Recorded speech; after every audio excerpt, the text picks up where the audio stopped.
All right, so we're back here at it. We're back at it again. We were the Washington football guys, but now we are commanders in the chat. Yeah, yeah. It's we originally came up with the old name when obviously the team was the Washington football team, and they've since moved on. Finally picked a name, and we talked about it. You know, pretty soon after they changed the name about changing our name, and I like it. I like it a lot actually. Yeah, and it's funny because one of the things where it was somebody who I want to well, a Facebook friend of mine's, and they were posting something negatively about the the Washington Commanders, and I was gonna put Commander in the chat, and I'm like, oh, boom. That's how I Yeah, was like, and that's when it clicked with me. I was like, you know what? We gotta name this thing Commanders in the chat. So definitely, and it was still keeping the episode count. So obviously, we still got Washington football guys content still out there, but we're yep. turning a new leaf in episode 41. So I introduced myself as Couch Coach, the Commander. And what you got, Rob? Oh, Commander Cruz got to Commander Cruz. Yeah, keep so it simple. Commander Cruz and Couch Coach, the Commander, and we have officially entered the chat. We are back at it again. So, in the famous words of Jim Gray, how was your summer? Hot. Yeah. It's been hot, man. Not a fan. 0 out of 10. Would not recommend to a friend. yeah. I totally understand that. But yeah, yep. It's funny. Everything's just flying by, and obviously today is the Commanders. Like every team, pretty much in NFL reported for training camp today.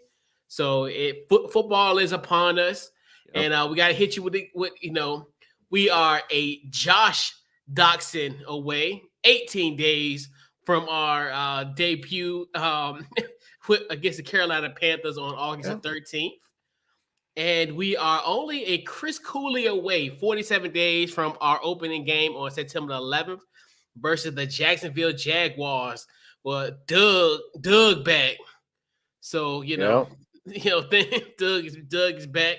And our boy Brandon Sheriff will be back. So hey, that'd be interesting to kind of break that down in the next few weeks. And so before we get started, there's something about like this August 13th debut game. I'm just so like it almost feel like it's kindergarten. Like I want to see how these new jerseys look. Oh yeah. I want to see like just how everything that kind of comes into play with it, like as far as how the stadium gonna look, as far as all the type of stuff. It's almost feel like it's so brand new. Where it's Hmm. like compared to I think the Washington football team, I think it's one of the things where it's different because that was kind of sprung on us. So it's almost like we really didn't have time to react. Because you Right. think about it, we coming up on a 2-year anniversary when we dated the name. And you think about that was now. So just imagine, you know, going from a change from that time period and only giving yourself really a week or two, and the couple with the fact of COVID, and they didn't have a preseason. So so we, 2 years ago, we had to kind of start from really from scratch, where it's like, hey, we, all the jitters and not jitters, but more so kind of that newness kind of was like, look, we just hoping football. We had bigger fish to fry 2 years ago, where we like, Right. if they're gonna cancel the preseason, it's like, oh gosh, they're gonna cancel they're gonna cancel the season potentially. So that's one of the things where, we definitely looking forward to that. So, and it's funny to think that we, as far as we're just so close to the preseason. It's just funny how like we're in camp. Sucks that it's not in Richmond this year, but hey, it is what it is. I'll digress from that point. But Yeah. but hey, it's not in Richmond. But yeah, so man. So definitely the first topic I want to let's talk about tonight is our top 5 commanders that we are looking forward to seeing this season. Um, Commander Rob. I mean, Commander Cruz. So I think What's your number top five? one, it should be. I'm pretty sure he's on everybody's list. If we're talking top five players, Yeah. we're looking forward to see this season. Carson Wentz has to be number one. You know, he's still, people forget he's only what, 5 years removed from, he was probably going to be MVP that year. Yeah. You know, he was having a hell of a season that year until he tore his ACL against the Rams. Obviously, Nick Foles went on to lead them to Super Bowl, blah blah blah. So he still got his ring, but he wasn't able to lead the team. After that, he struggled.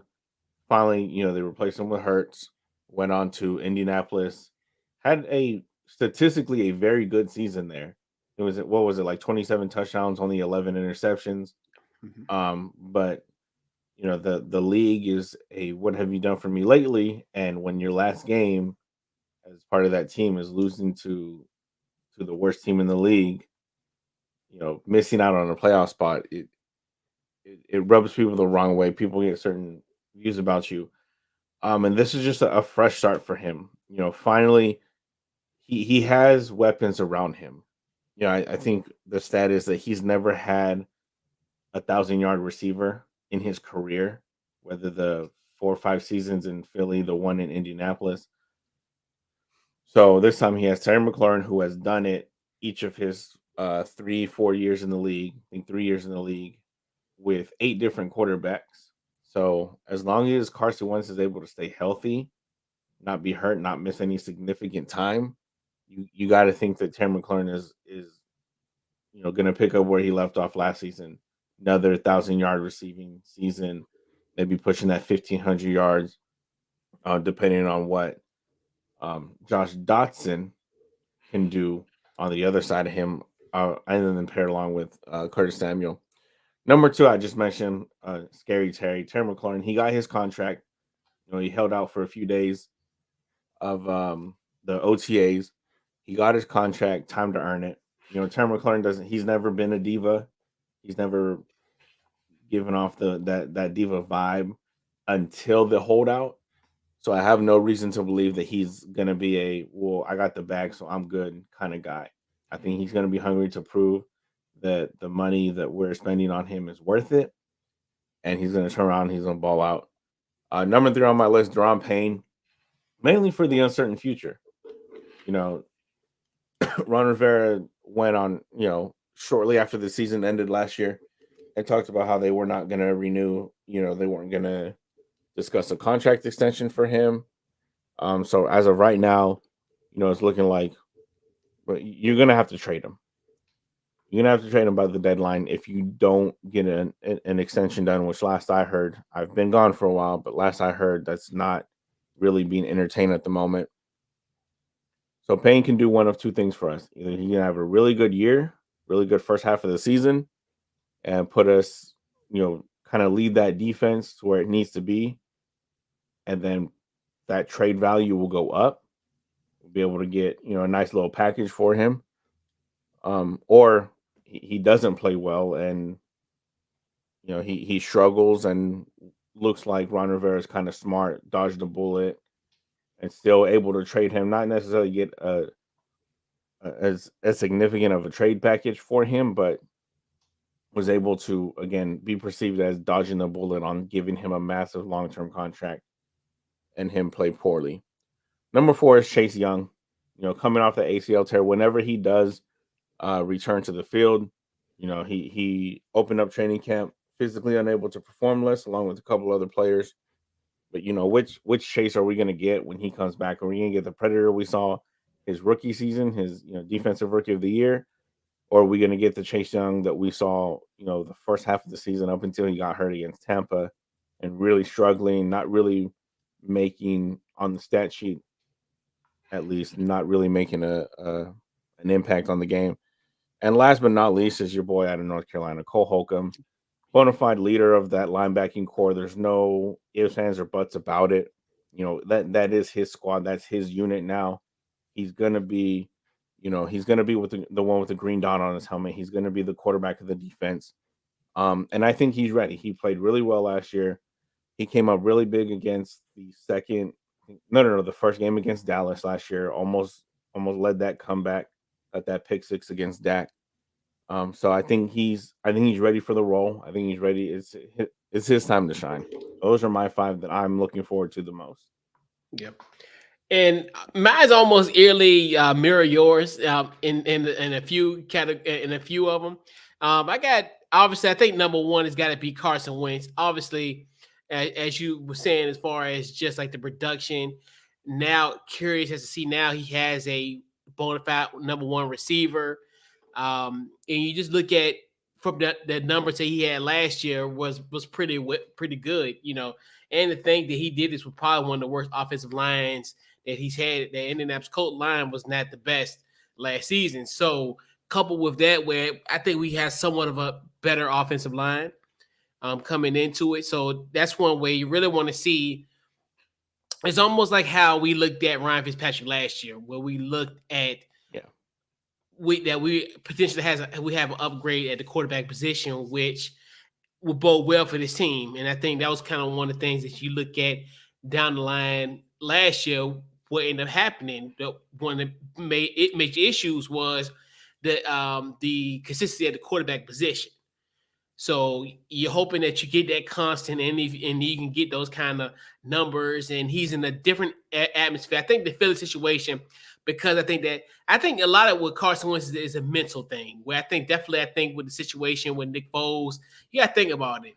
You coming off somewhat of an MVP year, then your backup quarterback wins a Super Bowl and becomes literally the most recognizable. He becomes a legend in Philly, and you put all that work in during that Right. season, and then for you to get that injury, I mean, that's really that's a mental thing when you really sit down and think about it. There was no way he was going to be able to succeed in Philly after that.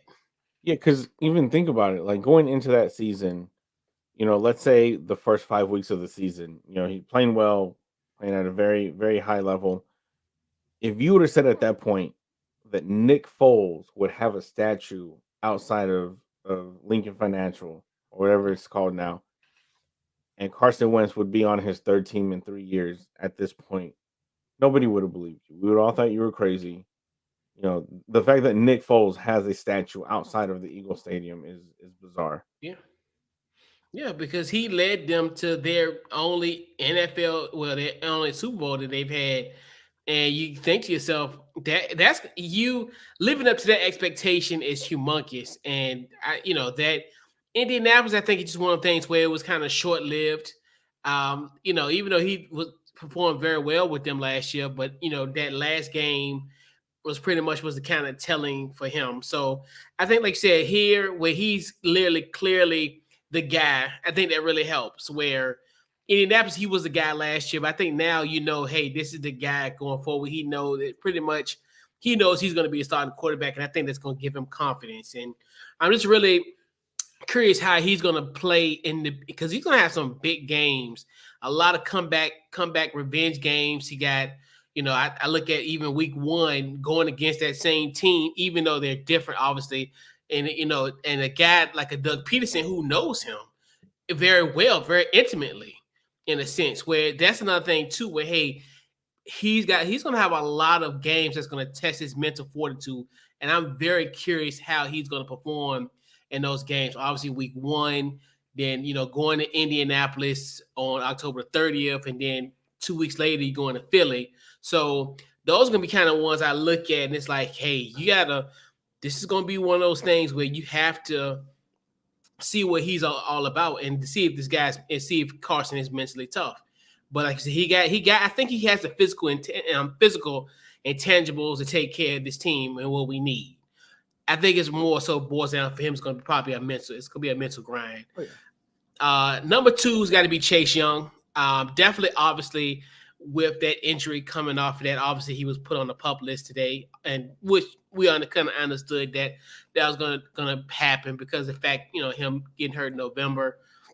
Just kind of get him along whenever he can. Like, hey, make sure that the development Right. is there. I'd rather him miss a few weeks than to kind of re-aggravate an injury or do something and make it even worse. So, like you said, I want to see is he going to be back to that 2020 frame, or it's going to be like a microcosm of what happened in 2021. So that uh, Deron Payne is my third. So um, almost echoing your sentiments, but now I think more so now we can really put to bed this Jonathan Allen situation, because to me, and it's crazy because we talked about it because that happened the day after Christmas, and that felt like it was an ominous cloud even to when we changed when the name was changed on February the 2nd.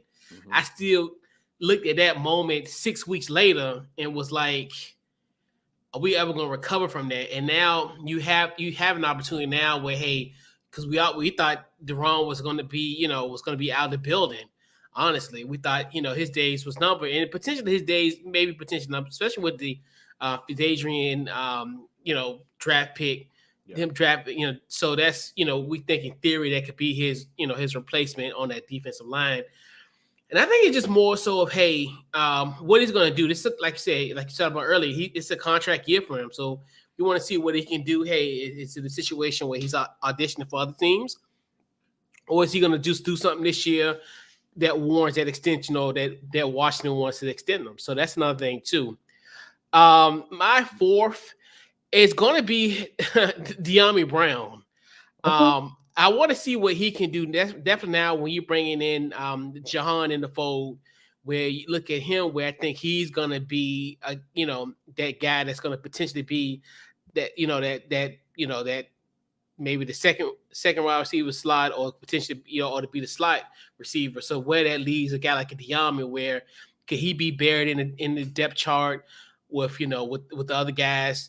Could he be that fourth wide receiver? Do he drop down to fifth, or may not? I think more likely he will still be on this team unless barring anything catastrophic, or unless you got other guys like Cam Sims and all those guys on that wide receiver core can I step up. So you're hoping, in theory, that he'll, still be around, but we still got guys around, like I talk about Cam Sims, he's still around.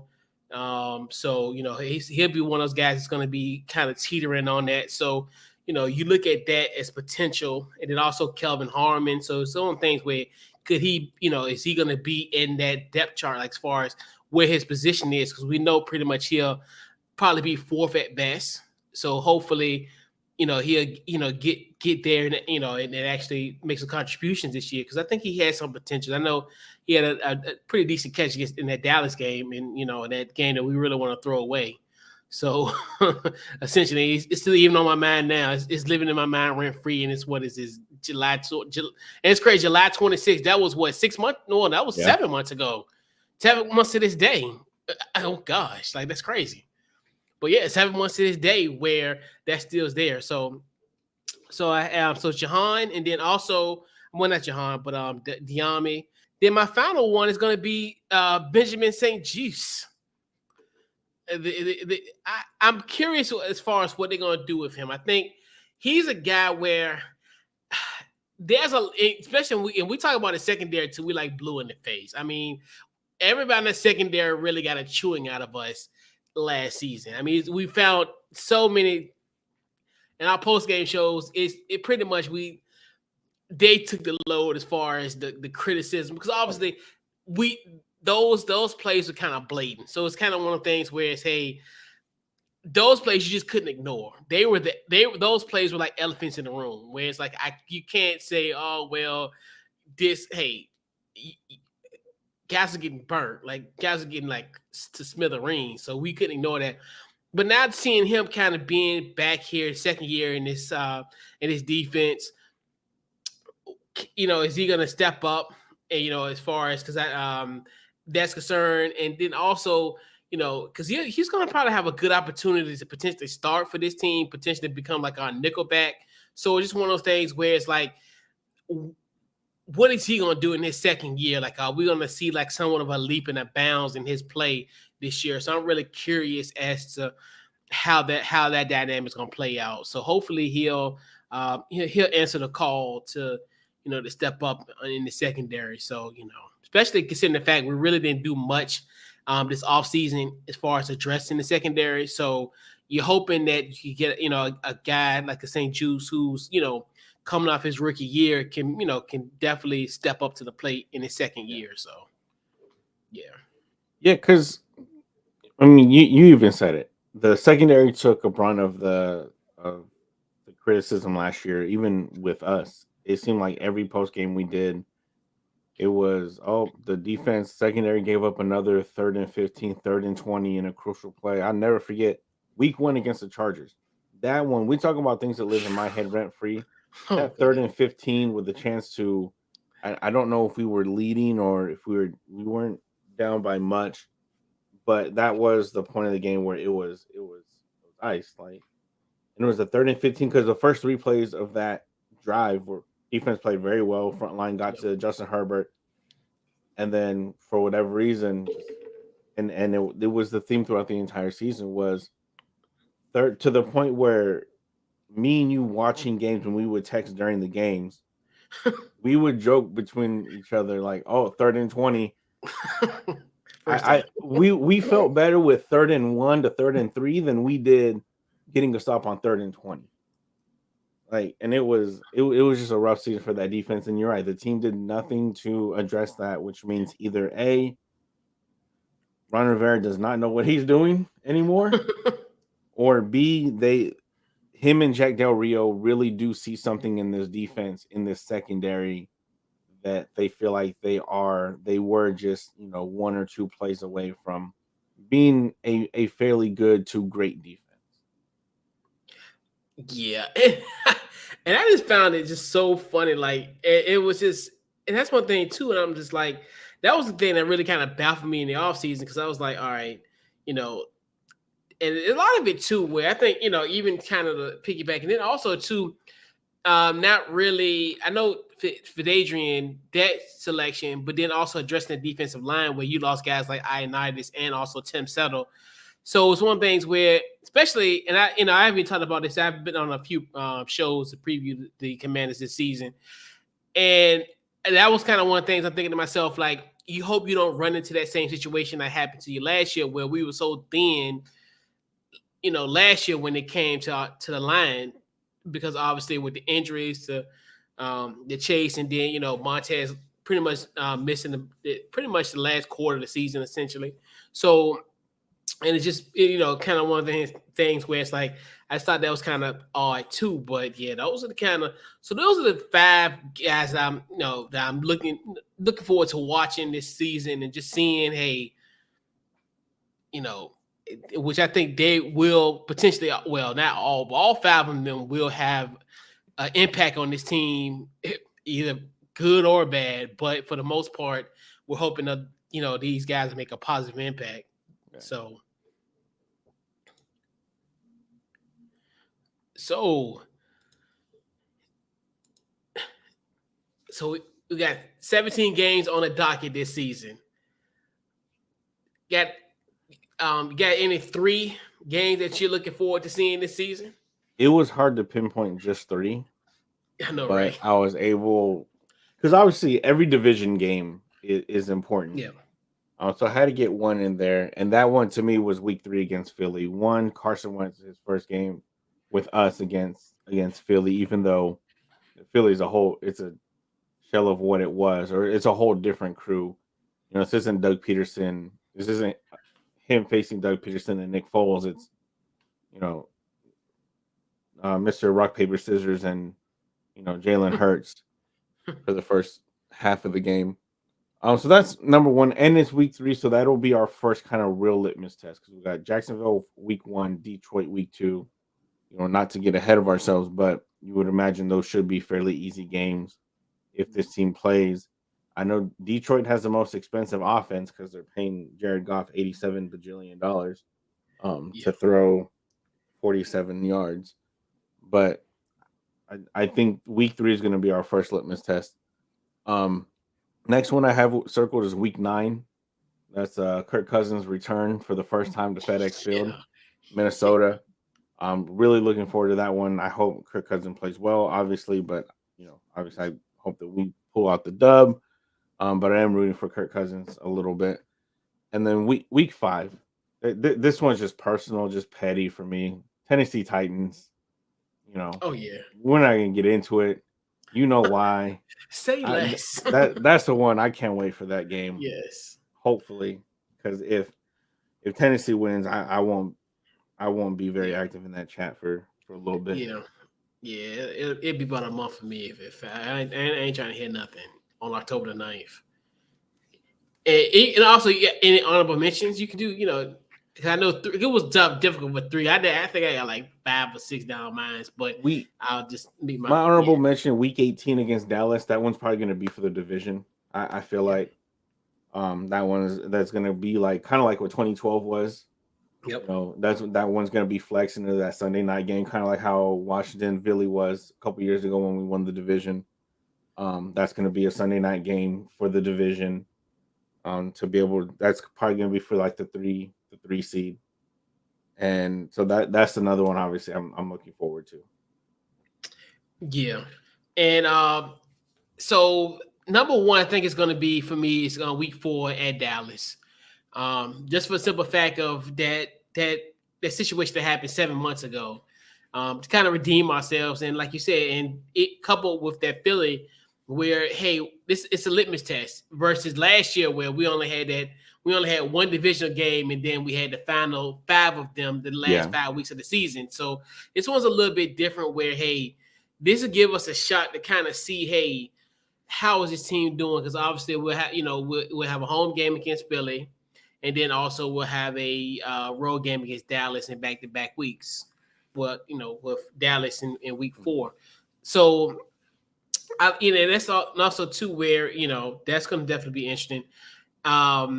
Week 8, that's going to be Carson Wentz going back to Indianapolis.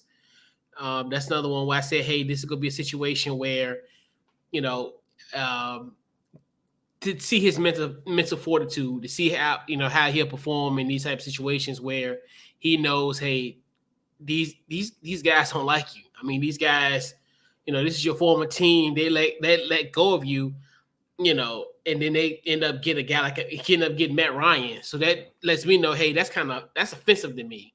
and to Like to have me, what Jim Irsay said about him publicly yeah, to the media was that if yeah, Carson Wentz, if he has grown, because you keep saying his mental fortitude, and it's been very apparent the last couple of seasons, if he's dealt any type of adversity, or if he thinks there might be a sliver of a chance of somebody taking his job, yep, it's shown that yep, he kind of crumbles under pressure. So for Jim Irsay to say that, publicly, if yeah. he's able to build his mental strength and use that as fuel and motivation going into that game, I think it's going to help him a lot. Yeah, and like you said, that's going to be kind of like the strangeness of it, where hey, he's gonna have multiple tests. So this, and I think, like you said, and it's funny because when the schedule got released, that week 1 was like we needed that because Doug Peterson comes back. He knows Carson Wentz like the back of his hand. Yeah. Like, to me, that's the first test, and you're going against a team in Jacksonville that pretty much the reason why you in Washington, essentially. Because if they would have won, Carson Wentz would have been back in Indianapolis. Straight up. They would have been going to the playoffs and what have you. So and also the week 9, yeah, I agree with you. The week 9, Kirk Cousins come back, and that's going to be the blackout game. So that's where Yeah. we be all black jerseys. So that's going to be kind of a interesting and kind of a tradition that the beginning of a tradition. So you know that's going to be interesting. But then there's a matchup 2 weeks from 15 days from that time, and that's going to be week. Was that week 12? No. That's right. No, that's no. That's the next week. That's right. That's week 10. The Monday night game. So that's another one where you got to match up on primetime Monday Night Football. The biggest test, I think, in my personal opinion, where I think when it comes to where it really all began with the situation in Philadelphia, him coming back and just having that vitriol of that, and plus we need payback because we owe them. Because Oh yeah. hey, because hopefully Garrett Gilbert isn't walking through that door on that Monday night in November. So we need our get back. Yep. straight up. Like we need our get back from that game, and so that's concerned. And then another one that kind of I like just because of I think it's just the mystique of it. Week 6, we're going to Soldier Field to play the Bears on Thursday night football. So that's another thing too, where after that Tennessee game, we got to go to Chicago on a short week. Yeah. And take care of business on Thursday night. Ron Rivera goes back to Chicago. I mean, I know it's ain't his first time, but as far as a member of the Commanders, yeah, this is so a lot of history in that one. And then I'm really curious, and I'm really loving this Thursday night football crew. So that's why I'm like, the Thursday night mystique is now it's on fire to me. It's like I can't wait for Thursday night football. Like I think having Herb and Al Michaels together, I think that's going to be like, I think that's the perfect combination. Oh, don't forget Pat McAfee.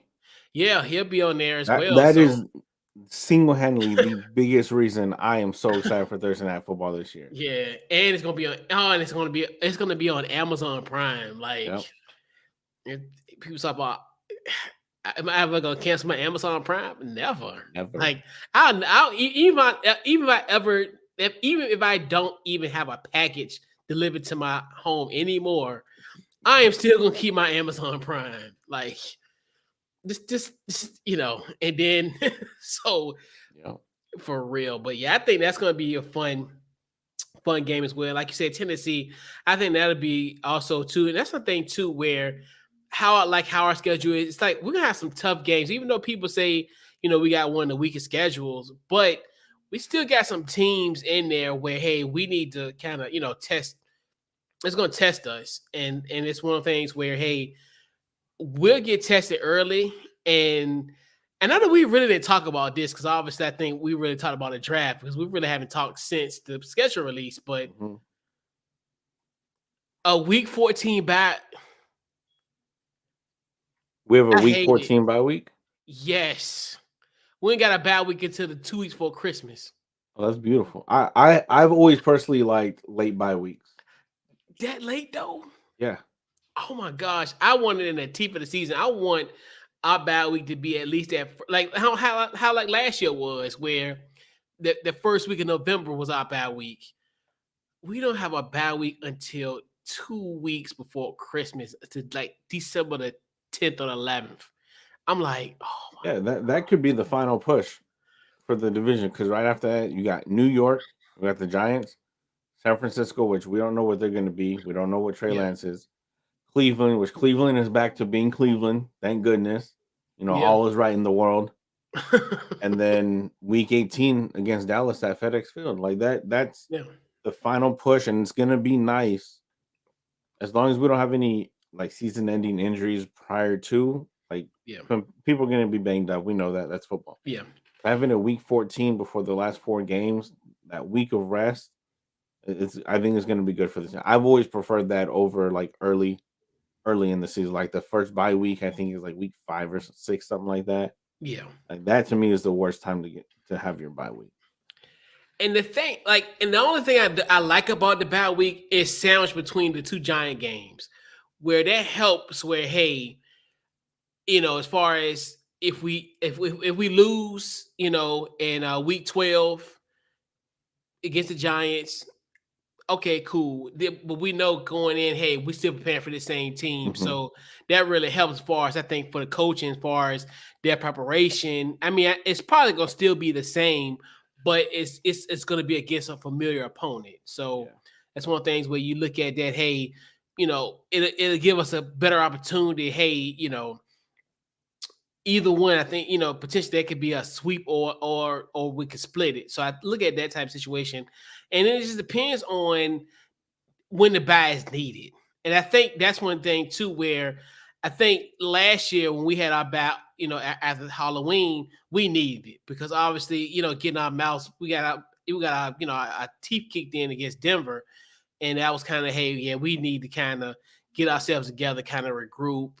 And then, obviously, at that time we lost 4 straight, after, pretty much going to Atlanta. And then all of a sudden, losing 4 straight, then having that bad week. That came in the perfect time, but then Mhm. obviously, then the 4 game win streak after the bye. So, like you said, it could be a situation where this will be good for him. Where hey, you'll have the bulk of the season.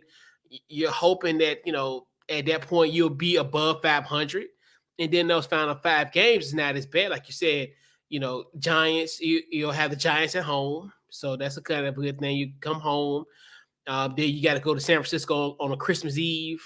Mhm. So that, and then hopefully we'll be playing Josh Rosen in the Cleveland Browns potentially, or Yeah. or Jacoby Brissett, because I don't, Or and Joshua and Dobbs. yeah, it's one of them. So We definitely hopefully, not playing Deshaun Watson. and Sue Robinson, make your decision. Make your decision. Training camp is now. Make your decision. Because and it's so funny because I've literally been on like this suspension watch like since the ruling was done in the end of June. Yeah. I knew for certain I was like, all right, this gonna come out probably the 4th of July, that Friday before the 4th. Because that's usually what normally happens. Like, hey, they don't let stuff kind of linger. Hey, it's a holiday weekend. We go into a holiday weekend. We just go. We gonna release it. We gonna tell you the date. Then they're like, oh, and I think in my mind it's like it's weird because it's part of me.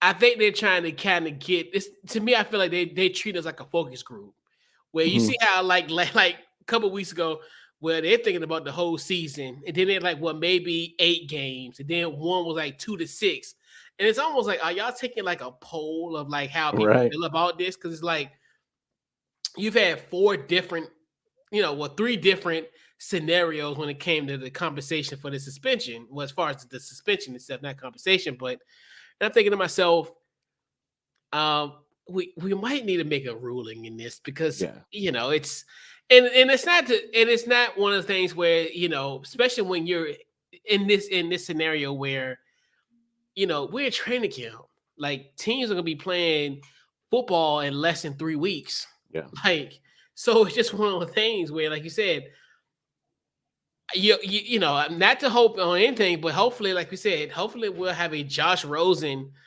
led Cleveland Browns team coming into FedEx on New Year's Day.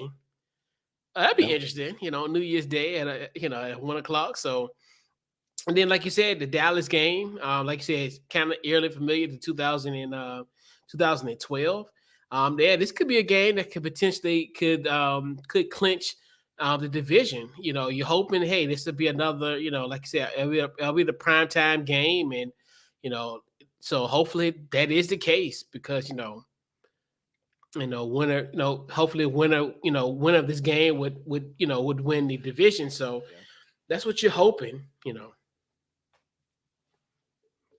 But yeah, so as we talked about the schedule, as far as that, so now I want to we talk about our expectations heading into our 90th season. What you got, Um, Commander I, Cruz? I expect this team to compete for a division title. I expect them to compete for a home playoff game. Worst case, get one of the 3 wild card spots.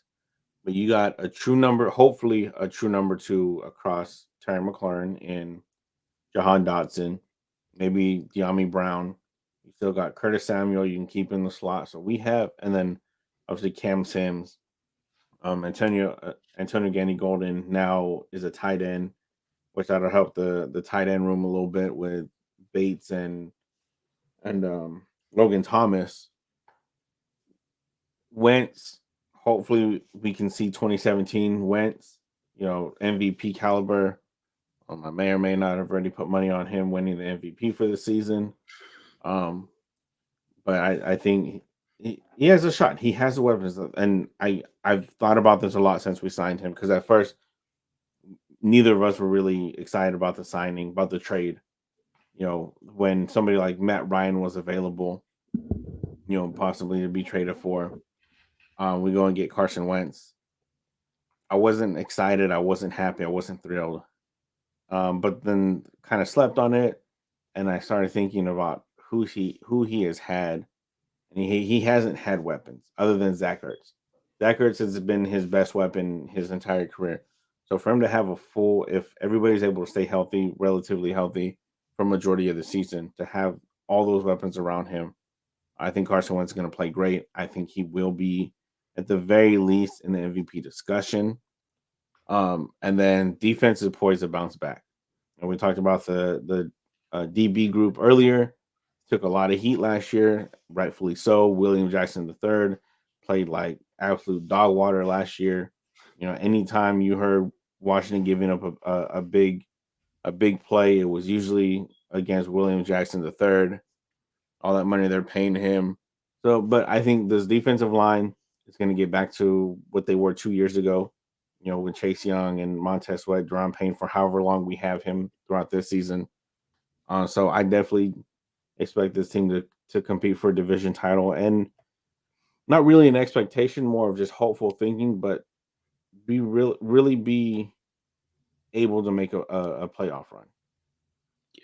Yeah, yeah, and that's the thing too, where I think if everything goes into place, I agree with you. I think we could be a team that could potentially win this division. And it's funny because I always look at kind of how last year was. I think last year was really like, if we talked about it, throughout the whole entire year, where you had the ebb and flows. You had the kind of somewhat of a 500 start. Then you lose 4 games in a row. Then you win 4 games in a row, and that, and then what ended up happening? We go to division. Obviously, even in that Dallas game at home, we could. I think we had a shot to win that football game. I think that's one thing too, where even though if you look at that game, hey, we did have a shot to win that game, and then pretty much all hell broke loose when we had the outbreak, and then you think, well, we had to shift that game to Tuesday. And we were leading that Philly game for a considerable amount of time. Like, even I think even if Taylor was playing in that game, we could have potentially won that Oh game. yeah, And so you just look at those type of situations where, hey, those shortcomings that we had last year, you don't really obviously now we're talking in July, you don't envision that to happen again.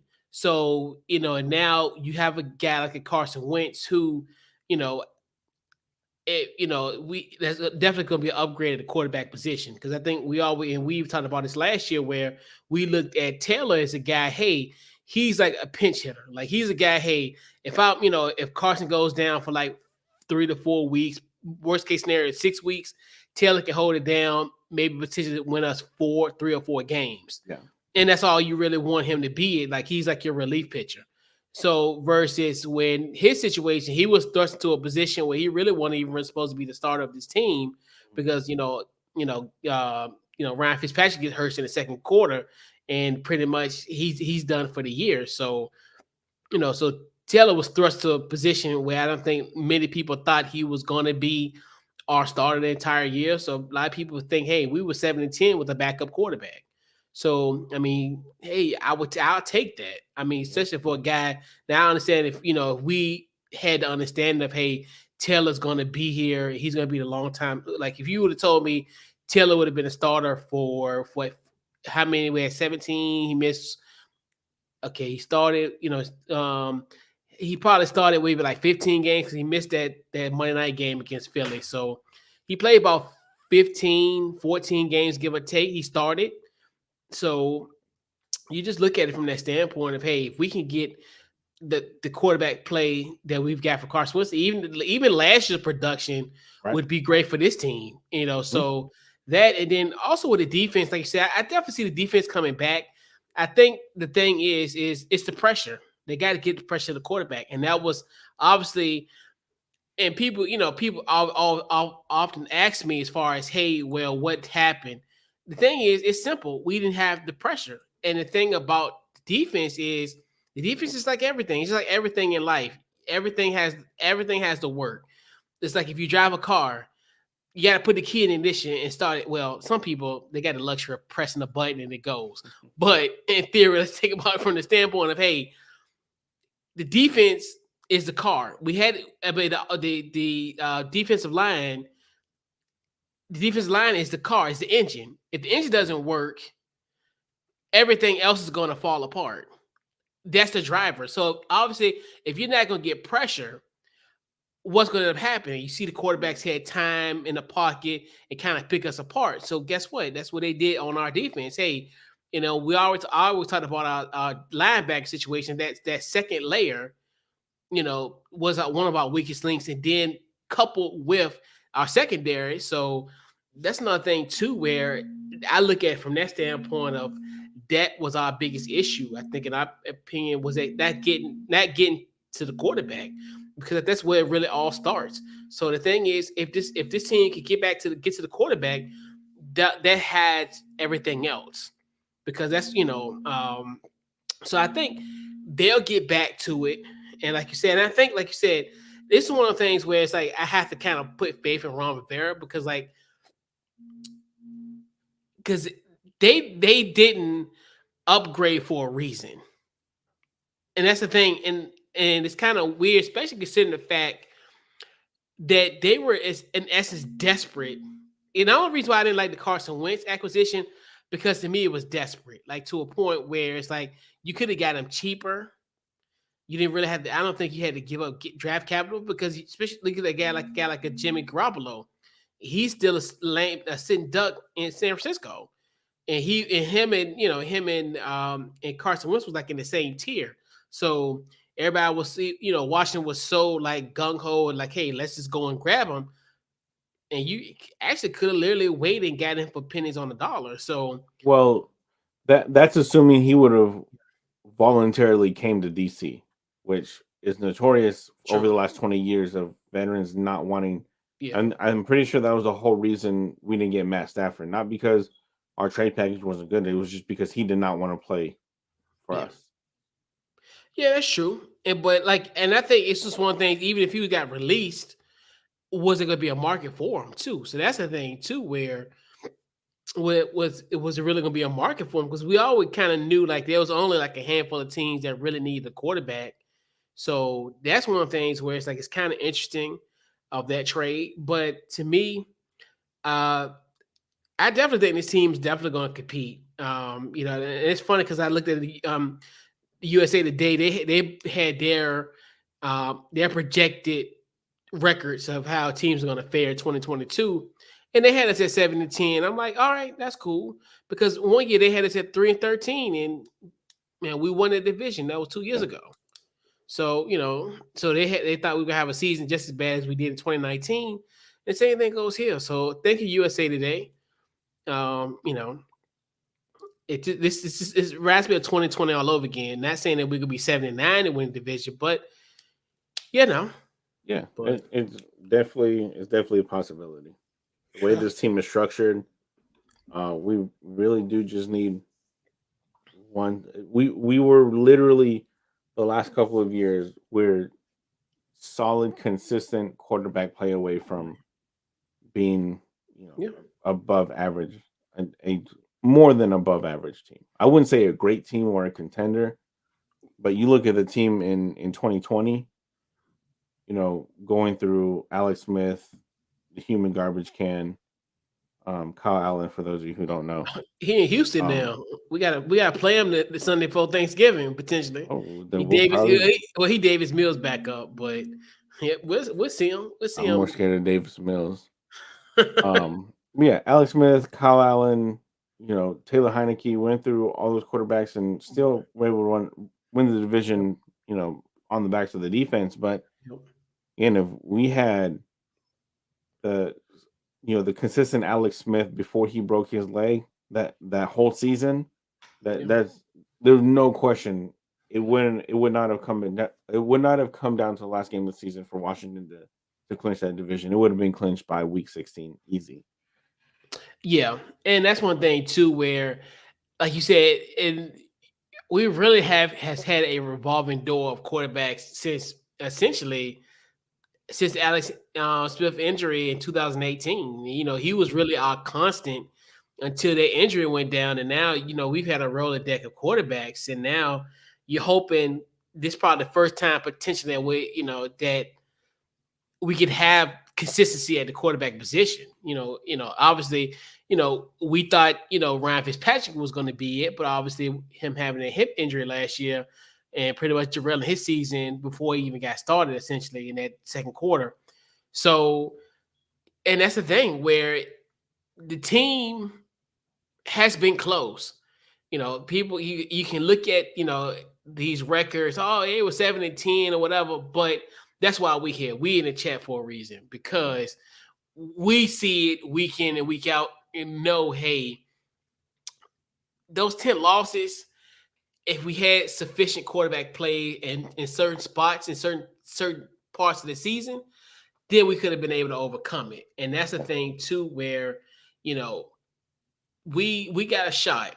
And I think that's the beauty thing about this, because we're flying under the radar this year. Because a lot of people was looking at us a lot last year, and as far as so, and I think we're a tad bit better than we, as far as preseason wise, as far as on paper, than what we were in 2021. As far as everybody was looking at us as the expectation that Ryan Fitzpatrick, that's all he needed was just a team that he can manage. This might be his best set of receivers that he's played with.